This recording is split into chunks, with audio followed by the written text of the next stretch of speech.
20 port ಇದೆ, 20 ಡಾಟಾಗಳನ್ನು 20 ಪೋರ್ಟಲ್ಲಿ ಯಾವುದು ಕೊಟ್ಟರು ನಿಮ್ಗೆ ಡಿಸೈನ್ ಆಗುತ್ತೆ.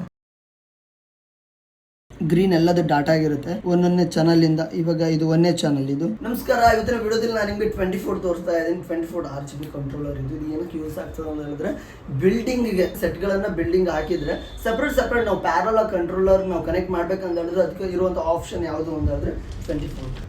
ಇದು RGB 5 ವೋಲ್ಟ್, ಅಕ್ಯುರೇಟ್ ಆಗಿ 5 ವೋಲ್ಟ್ ಇದಕ್ಕೆ ಬೇಕಾಗುತ್ತೆ ಸ್ಟಾರ್ಟ್ ಆಗಲಿಕ್ಕೆ. ಇದ್ರ ಜೊತೆ ನಿಮಗೆ ತುಂಬ ಥರ ಕಂಟ್ರೋಲರ್ಗಳು ಬರುತ್ತೆ. ಅದ್ರ ಜೊತೆ ಇಲ್ಲಿ ನೋಡಿ, ಇದು ಪ್ಯಾರಲಲ್ ಕಂಟ್ರೋಲರ್, ಇದಕ್ಕೆ ಡಾಟಾ ಒಂದೇ ಇರೋದು. ಇದಕ್ಕೆ ಹಾಗಾದ್ರೆ 24 ಇದೆ, 20 ಡಾಟಾಗಳನ್ನು ಕನೆಕ್ಟ್ ಮಾಡೋದು ಒಂದೇ ಟೈಮಲ್ಲಿ 20 ಡಾಟಾನ ಕನೆಕ್ಟ್ ಮಾಡ್ಬೋದು. ಏನಾದರೂ ಒಂದು ಚಾನಲಲ್ಲಿ ನಿಮಗೆ RGB ಏನೋ ಆಫ್ ಆಗಿದ್ರೆ ನೆಕ್ಸ್ಟ್ RGBಗಳು ಕಂಟಿನ್ಯೂಸ್ ಆನ್ ಇರುತ್ತೆ. ಅದರದ್ದು ಇದು ಒಂದು ಒಳ್ಳೆ ಬೆನಿಫಿಟ್ ಇದೆ. ಇದು ನಿಮ್ಗೆ ಇಲ್ಲಿ 20 ಫೋರ್ಟ್ಗಳು ಬರುತ್ತೆ ನೋಡ್ಬೋದು. 1 to 10 ಇದು ಬರುತ್ತೆ, 10 to 11 to 20 ಇಲ್ಲಿ ಬರುತ್ತೆ. ಹಾಗೆ ನಿಮಗೆ ಪಾಸಿಟಿವ್ ನೆಗೆಟಿವ್ ಬರುತ್ತೆ. ಇಲ್ಲಿ ನಿಮಗೆ ಗ್ರೌಂಡ್ ಮತ್ತು ಪಾಸಿಟಿವ್ 5 ವೋಲ್ಟ್ ಇರುತ್ತೆ ನೋಡಿ. ಇದ್ರ ಜೊತೆ ಒಂದು ಸಣ್ಣ ನಾಚ್ ಬರುತ್ತೆ. ಇದು ನಿಮಗೆ 50 ಮತ್ತು 100 ಬಲ್ಬ್ಗೆ ಸೆಟಪ್ ಮಾಡ್ಕೊಳ್ಳೋದು. ಇಲ್ಲಿ ನಿಮಗೆ 50 ಒಳಗೆ ಡಿಸೈನ್ ಆಗುತ್ತೆ. ಇಲ್ಲಿ ನಾಚ್ನ ಈಚೆ ಹಾಕೊಂಡ್ರೆ ನಿಮಗೆ 100 ಬಲ್ಬಲ್ಲಿ ಡಿಸೈನ್ ಆಗುತ್ತೆ. ಆಲ್ರೆಡಿ ಟೆಸ್ಟೆಡ್, ಓಕೆ, ಇದು ಎಲ್ಲದು ವರ್ಕಿಂಗ್ ಚೆನ್ನಾಗಿದೆ. ಸೊ ಇದನ್ನು ಹೇಗೆ ಕನೆಕ್ಟ್ ಮಾಡೋದು ಅದನ್ನು ನಾನು ಈ ವಿಡಿಯೋದಲ್ಲಿ ತೋರಿಸ್ತಾ ಇದ್ದೀನಿ. ಇವಾಗ RGB ಫಿಕ್ಸಲ್ಲಿ ಇದೆಯಲ್ಲ, ಸೊ ಇದು ಏನು ಪಾಸಿಟಿವ್ ನೆಗೆಟಿವ್ ಬರುತ್ತಲ್ಲ ಅದನ್ನು ನಾವು ಡೈರೆಕ್ಟಾಗಿ 5 ವೋಲ್ಟ್ 5 ಆಂಪಿಯರ್ಗೂ ನಾನು ಕನೆಕ್ಟ್ ಮಾಡಿದೆ, ಪ್ಲಸ್ ಮೈನಸನ್ನು.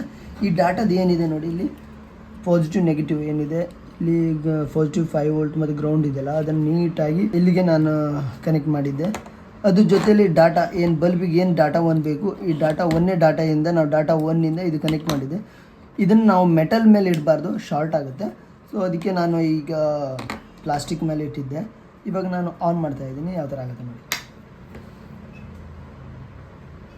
ನೋಡಿದ್ರಲ್ಲ, ಇವಾಗ ಆನ್ ಆಗಿದೆ. ಇದು ನಾಚ್ ಕೂಡ ಇದೆ ನಿಮಗೆ 100 ಮತ್ತು 50ಗೆ ನಾವು ಸೆಟ್ ಮಾಡ್ಕೊಳ್ಳುವಂಥ ನಾಚ್ ಇದು. ಹಾಗೆ ನಿಮ್ಗೆ ಇಲ್ಲಿ ಯಾವುದೇ ಕಂಟ್ರೋಲರ್ ಇಲ್ಲಿ ನಿಮ್ಗೆ ಇಲ್ಲಿ ಸೈಡ್ ಕಾಣಿಸುತ್ತಲ್ಲ, ಇದು ನೀವು ಯಾವುದಕ್ಕೆ ಕನೆಕ್ಟ್ ಮಾಡೋದು ಡಿಸೈನ್ ಆಗುತ್ತೆ.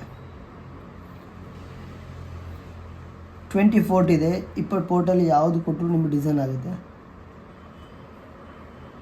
ಹಾಗೆ ನಿಮ್ಗೆ ಇದನ್ನು ಈಸಿ ವೇಯಲ್ಲಿ ಇದು ಯಾವ ಥರ ಕನೆಕ್ಷನ್ ಮಾಡಬೇಕು ಈಸಿ ವೇಯಲ್ಲಿ ನಾನು ನಿಮಗೆ ಸರ್ಕ್ಯೂಟ್ ಡಯಾಗ್ರಾಮಿಂದ ತೋರಿಸ್ತಾ ಇದ್ದೀನಿ ನೋಡಿ. ನಿಮಗೆ ಈ ಏನು ಸೆಕ್ಷನ್ ಕಾಣಿಸ್ತಿದೆ ಇದು 20 ಪೋರ್ಟ್, ಇದು ಅಂದರೆ ಡಾಟಾ. ಅದ್ರ ಜೊತೆಗೆ ನಿಮಗೆ ನಾವಿಲ್ಲಿ SMPS ನಾನು ನಿಮ್ಗೆ ಕನೆಕ್ಟ್ ಮಾಡಬೇಕು. ಪಾಸಿಟಿವ್ ಇಲ್ಲಿ ಕನೆಕ್ಟ್ ಆಗಿದೆ. ಹಾಗೆ ಇದು ನೆಗೆಟಿವ್ ಬರುತ್ತಲ್ವ, ನಿಮಗೆ ಈ ಏನು SMPS ಇದೆ, ನಾವು ಈ ಥರ SMPS ಕೊಟ್ಟಿದ್ದೀವಿ. ಇದ್ರ ಪಾಸಿಟಿವ್ ನೆಗೆಟಿವ್ ಇದಕ್ಕೆ ಹೋಗಿದೆ. ಅದ ನಂತರ ಇದೇ ಪಾಸಿಟಿವ್ನ ನಾವು ಇಲ್ಲೂ ಕೊಡಬೇಕಾಗತ್ತೆ. ಇವಾಗ ಏನು ಈ ಬಲ್ಬ್ಗೂ ಕೊಡಬೇಕಾಗತ್ತೆ. ಈ ಥರ ಸರ್ಕ್ಯೂಟ್ ಬರೋದು. ಪಾಸಿಟಿವ್ ನಿಮಗೆ ಕಂಟ್ರೋಲರ್ಗೆ ಹೋಗಬೇಕು, ಪಾಸಿಟಿವ್ ಇಲ್ಲಿ ಲೈಟಿಂಗ್ ಏನು ಲೋಡಿಂಗ್ ವೈರ್ ಇರುತ್ತೆ ಅದಕ್ಕೂ ಹೋಗಬೇಕಾಗತ್ತೆ. ಇವಾಗ ಇದೇನು 5 ವೋಲ್ಟ್ 5 ವೋಲ್ಟ್ ಏನು ಅಕ್ಯುರೇಟ್ 5 ವೋಲ್ಟ್ ಇವಾಗ ಕಂಟ್ರೋಲ್ಗೆ ನಮ್ಗೆ ವೋಲ್ಟೇಜ್ ಬಂದಾಗ ಇಲ್ಲಿ ಡಾಟಾಗಳು ವರ್ಕ್ ಆಗ್ತಾ ಹೋಗುತ್ತೆ. ನಿಮ್ಗೆ ಇಲ್ಲಿ ನೋಡಿ 20 ಪೋರ್ಟ್ 1ರಿಂದ 10 ಇಲ್ಲಿ 11ಇಂದ 20 ಪೋರ್ಟ್ಗಳು ವರ್ಕಿಂಗ್ ಆಗುತ್ತೆ. ನೀವು ಏನಾದರೂ ಬೆಲ್ಟ್ಗಳನ್ನು ಈ ಥರ ಸೀರಿಯಲ್ ಆಗಿ ತೋರಣ ರೀತಿಯಲ್ಲಿ, ಅಂದರೆ ನಾರ್ಮಲ್ ಆಗಿ ನಿಮ್ಗೆ ತೋರಿಸ್ತೀನಿ, ಈ ಥರದ್ದು ನೀವು ತೋರಣ ರೀತಿಯಲ್ಲಿ ನೀವು ಹಾಕಿದ್ರಿ ಅಂತ ಅಂದ್ಕೊಳ್ರಿ. ಈ ಥರ ಕರೆಕ್ಟಾಗಿ ಸೆಟ್ಟಿಂಗೆಲ್ಲ ಹಾಕಿದರೆ ಇದೇ ಥರ ಇದೆ ಇಲ್ಲಿ ಸೆಟ್ ಬರೋದು. ಈ ಥರ ನೀವು ಹಾಕಿದ್ರಿ ಅಂದರೆ ಸಪ್ರೇಟ್ ಡಾಟಾಗಳನ್ನು ಕಾಣಿಸ್ತಿರೋದು ಗ್ರೀನ್ ಎಲ್ಲದು ಡಾಟಾ ಆಗಿರುತ್ತೆ ಒಂದೊಂದೇ ಚಾನಲಿಂದ. ಇವಾಗ ಇದು ಒಂದನೇ ಚಾನಲ್, ಇದು ಎರಡನೇ ಚಾನಲ್. ಈಗ ಸಪ್ರೇಟ್ ಆಗಿ ಕೊಡ್ಕೊಂತ ಹೋಗ್ಬೇಕು. ಈ ಥರದ್ದು ನೀವು ಸೆಟ್ಗಳನ್ನು ಹಾಕಿದರೆ ಇಲ್ಲಿ ನೋಡಿ, ಇದು ಯಾವ ಥರ ಬಲ್ಬ್ಗಳನ್ನು ಯಾವ ಥರ ನಾವು ಪಾಸಿಟಿವ್ ವಯರನ್ನು ಈ ಥರ ಎಳೆದಿದ್ದರೆ ನೆಗೆಟಿವ್ ವಯರನ್ನು ಬ್ಲ್ಯಾಕಲ್ಲಿ ನಾನು ನಿಮಗೆ ತೋರಿಸಿರೋದು.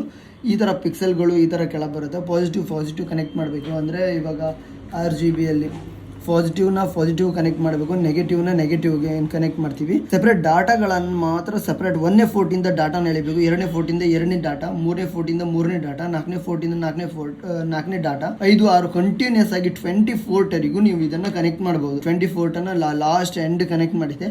ಹಾಗೆ ನಿಮಗೆ 21 ಬೆಲ್ಟ್ಗಳಿದ್ರೆ ನೀವು ಏನು ಮಾಡಬೇಕು ಅಂತ ನಿಮ್ಮ ಹತ್ರ ಒಂದು ಕ್ವಶನ್ ಮಾರ್ಕ್ ಇರುತ್ತೆ. ಸೊ ಈ ಥರ ಇರುವಾಗ 21ನೇ ಪೋರ್ಟನ್ನು ಡೈರೆಕ್ಟಾಗಿ ಮತ್ತು ನೀವು 1ನೇದಕ್ಕೆ ಅಂದರೆ ಈಗ ಡಾಟಾ ಏನು ಬರುತ್ತೆ ಇದನ್ನು ಮತ್ತೆ ಎಕ್ಸ್ಟ್ರಾ ಕನೆಕ್ಟ್ ಮಾಡಿ ಇದು 21 ಬರುತ್ತೆ. 21 ಇದಕ್ಕೆ ಡಾಟಾ ಕನೆಕ್ಟ್ ಮಾಡಿ ಅಂದರೆ ಅವಾಗ ಮಾತ್ರ ಸೀರಿಯಲ್ ಆಗಿ ನಿಮಗೆ ಕನೆಕ್ಷನ್ ಆಗುತ್ತೆ, ಏನು ತೊಂದರೆ ಆಗಲ್ಲ. ನಿಮಗೆ ಇದು ತಿಳಿತು ಅಂತ ನಾನು ಅಂದ್ಕೊತೀನಿ. ನಿಮ್ಗೇನಾದರೂ ಅಂದರೆ ಇವಾಗ ನಾವು ಇಲ್ಲಿ ಫಿಕ್ಸೆಲ್ಗಳು ತೋರಿಸಿರೋದು ಒಂದೇ ಬಲ್ಪ್. ಇವಾಗ ಇದೇನಿದೆ 1 2 3 1 2 3 4 ಈ ಥರ ಆಗುತ್ತೆ. ಇನ್ನೊಂದು ವಿಚಾರ ನಾವು ಇದರಲ್ಲಿ ತಿಳ್ಕೊಳ್ಬೇಕಾಗಿರೋದು ಏನಂತ ಹೇಳಿದ್ರೆ, ಈಗ ಇಷ್ಟು ಇರೋದು ಇಲ್ಲಿ ನಿಮಗೆ 100 ಅಥವಾ ನೀವು 50 ಯೂಸ್ ಮಾಡಿದೆ ಅಂತ 50 100, 105, 200, 250, 300 ಈ ಥರ ಸೀರಿಯಲ್ ಆಗಿ ನೀವು ಯೂಸ್ ಮಾಡ್ತಿದ್ದೀರಿ ಅಂತ ತಿಳ್ಕೊಳ್ಳಿ. ಈ ಬೆಲ್ಟಲ್ಲಿ ನಿಮಗೆ ಒಂದು ಇಲ್ಲಿರುವಂಥ ಬಲ್ಬು ಡ್ಯಾಮೇಜ್ ಆಗಿದೆ ನೋಡಿ, ಡ್ಯಾಮೇಜ್ ಆಗಿದೆ ಅಂತ ತಿಳ್ಕೊಳ್ಳಿ. ಇದು ಡ್ಯಾಮೇಜ್ ಆಗಿದ್ದರೆ ಈಗ ನಾವು Z ಕನೆಕ್ಷನಲ್ಲಿ ನೀವೇನಾದರೂ ಕಂಟ್ರೋಲರ್ ಯೂಸ್ ಮಾಡ್ತಾ ಇದ್ರಿ ಅಂತ ಹೇಳಿದ್ರೆ ಇಲ್ಲಿಂದ ಬಲ್ಬ್, ಇವಾಗ ಇಲ್ಲಿ ನೀವು ಡಾಟಾ ಇಲ್ಲಿಂದ ಕೊಟ್ಟಿದ್ರೆ ಈಗ ಇಲ್ಲಿ ಬರುವವರೆಗೆ ಬಲ್ಬ್ ಆನ್ ಇರುತ್ತೆ, ಇಲ್ಲಿಂದ ಸರ್ಕ್ಯೂಟ್ ಆನ್ ಆಗಿರುತ್ತೆ. ಆದರೆ ಇಲ್ಲಿ ಬಲ್ಬ್ ಡ್ಯಾಮೇಜ್ ಆಗಿದ್ದರೆ ಇಲ್ಲಿರುವಂಥ ಹೋಲ್ ಸರ್ಕ್ಯೂಟ್ ಮುಂದೆ ಏನಿದೆ ಅಷ್ಟು ಪಿಕ್ಸೆಲ್ಗಳು ಆಫ್ ಆಗಿರುತ್ತೆ. ಆದರೆ ಈ ಮೆಥಡಲ್ಲಿ ನಿಮ್ಗೆ ಏನಾಗುತ್ತೆ ಅಂತ ಹೇಳಿದ್ರೆ ಇಲ್ಲಿ ಬಲ್ಬ್ ಹಾಳಾಗಿದೆ ಅಂದರೆ ಅರೌಂಡ್ ಇವಾಗ 50, 100, 150 ಇಲ್ಲಿ 200 ಆಗಬೇಕು ಲಾಸ್ಟ್ ಎಂಡ್ರಿಗೆ. ಈಗ ಇಲ್ಲಿ 150 ಆಯಿತು, ಇಲ್ಲಿ 160ಇಂದ ಏನಾದರೂ ಮಿಡಲ್ ಒಂದು ಬಲ್ಬ್ ಹಾಳಾಗಿದ್ದರೆ 150ಇಂದ 200 ಬಲ್ಬರಿಗೆ ಮಾತ್ರ ಕಂಪ್ಲೇಂಟ್ಸ್ ಇರೋದು. ನೆಕ್ಸ್ಟ್ ಸಪ್ರೇಟ್ ಡಾಟಾ ಕೊಟ್ಟಿರೋದ್ರಿಂದ, ನಾವು ಎಕ್ಸ್ಟ್ರಾ ಸಪ್ರೇಟಾಗಿ ಡಾಟಾ ಇಲ್ಗಡೆಯಿಂದ ಕೊಟ್ಟಿರೋದ್ರಿಂದ ನಿಮ್ಗೆ ಇದೆಲ್ಲ ಆನ್ ಆಗಿರುತ್ತೆ. ನೀವು ಒಂದ್ಸರಿಗೆ ನಿಮ್ಗೆ ಗೋಪುರಕ್ಕೆ ಅಥವಾ ಎಲ್ಲಾದರೂ RGBನ ಸೆಟ್ ಮಾಡಿಬಿಟ್ವಿ ಅಂತ ಹೇಳಿದ್ರೆ ಆಲ್ಮೋಸ್ಟ್ ನಿಮಗೆ ಇವಾಗ ಏನು ಕಂಪ್ಲೇಂಟ್ ಇರಲ್ಲ. ಒಂದು ಸರ್ಕ್ಯೂಟಲ್ಲಿ ಪ್ರಾಬ್ಲಮ್ ಇದ್ದರೆ ಇದು ಒಂದೇ ಸೆಟ್ಟಲ್ಲಿ ಮಾತ್ರ ಕಂಪ್ಲೇಂಟ್ಸ್ ಇರುತ್ತೆ, ಮತ್ತೆಲ್ಲ ಸೆಟ್ಟು ಆನ್ ಆಗಿರುತ್ತೆ. ಇದೊಂದು ಒಳ್ಳೆ ಒಂದು ಅನುಕೂಲ. ಇದರಿಂದ ಗೋಪುರಕ್ಕೆ ಎಲ್ಲಾದರೂ ಸೆಟ್ ಮಾಡಿದ್ವಿ ಅಂತ ಹೇಳಿದ್ರೆ ನಂತರ ಏನು ಕಾರ್ಯಕ್ರಮ ಮುಗೀತದೆ ಅವಾಗ ಮಾತ್ರ ನಾವು ಅದನ್ನು ರಿಟರ್ನ್ ತೆಗಿಬಹುದು. ಅದು ಬಿಟ್ಟರೆ ಪದೇ ನಾವು ಅದನ್ನು ಗೋಪುರ ಹತ್ತಿ ರಿಪೇರಿ ಮಾಡಬೇಕು ಆ ಥರದ್ದು ಏನೋ ಒಂದು ಪ್ರಾಬ್ಲಮ್ಸ್ ಇರಲ್ಲ.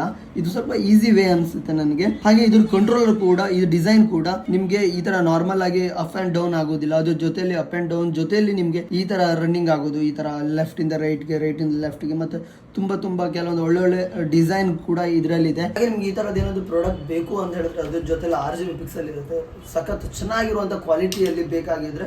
ಹಾಗೆ ಅದ್ರ ಜೊತೆಲಿ ಮ್ಯಾನುವಲ್ ಕಂಟ್ರೋಲರ್ ಇದೆ. ಇದು ನಿಮ್ಗೆ ಆಲ್ಮೋಸ್ಟ್ ಎಲ್ಲದನ್ನು ಪ್ಯಾರಲ್ ಕನೆಕ್ಟ್ ಮಾಡ್ಬೋದು. ಇದರಲ್ಲಿ ಸ್ಪೆಷಲ್ ವಿಚಾರ ಯಾವುದಂದ್ರೆ ಸ್ಪೀಡ್ ಕಂಟ್ರೋಲ್ ಮಾಡ್ಲಿಕ್ಕೆ ಆಗ್ತದೆ. ಅಂದರೆ ಏನು ಸ್ಪೀಡ್ ಡಿಸೈನ್ ಬೇಕು, ಸ್ಲೋ ಡಿಸೈನ್ ಬೇಕು, ಹಾಗೆ ಸೆಟ್ಟಿಂಗ್ಸ್ಗಳನ್ನು ಚೇಂಜ್ ಮಾಡ್ಬೋದು. 150 ಬಲ್ಬಲ್ಲಿ ಪ್ಯಾರಲ್ ಹಾಕ್ಕೊಡ್ಬೋದು. ಅದ್ರ ಜೊತೆಲಿ ತುಂಬ ಡಿಸೈನ್ ಬರುತ್ತೆ. ಅಂದರೆ ವೈಟ್ ಬೇಕಾದ್ರೆ ವೈಟ್ ಮಾಡ್ಲಿಕ್ಕೆ ಆಗ್ತದೆ, ರೆಡ್ ಬೇಕಾದ್ರೆ ರೆಡ್, ಇಡೀ ಬಿಲ್ಡಿಂಗ್ನು ರೆಡ್ಡಲ್ಲೂ ಕೂಡ ಡಿಸೈನ್ ಮಾಡ್ಕೊಳ್ಬೋದು. ಈ ಥರದ್ದು ಏನಾದರೂ ಪ್ರಾಡಕ್ಟ್ ನಿಮಗೆ ಬೇಕಾಗಿದ್ರೆ ಇದೇ ವಿಡಿಯೋ ಡಿಸ್ಕ್ರಿಪ್ಷನಲ್ಲಿ ನನ್ನ Instagram ID ಇರುತ್ತೆ, ನೀವು ಡೈರೆಕ್ಟಾಗಿ ಅಲ್ಲೇ ಕೂಡ ಕಾಂಟ್ಯಾಕ್ಟ್ ಮಾಡ್ಬೋದು. ಹಾಗೆ ನಿಮಗೆ ಈ ವಿಡಿಯೋ ಸಖತ್ ಇಷ್ಟ ಆದರೆ ಲೈಕ್ ಮಾಡಿ, ನಿಮ್ಮ ಸ್ನೇಹಿತರಿಗೆ ಯಾರು ಯೂಸ್ ಇದೆ ಅಂತ ಸ್ನೇಹಿತರಿಗೆ ಶೇರ್ ಮಾಡಿ. Thank you.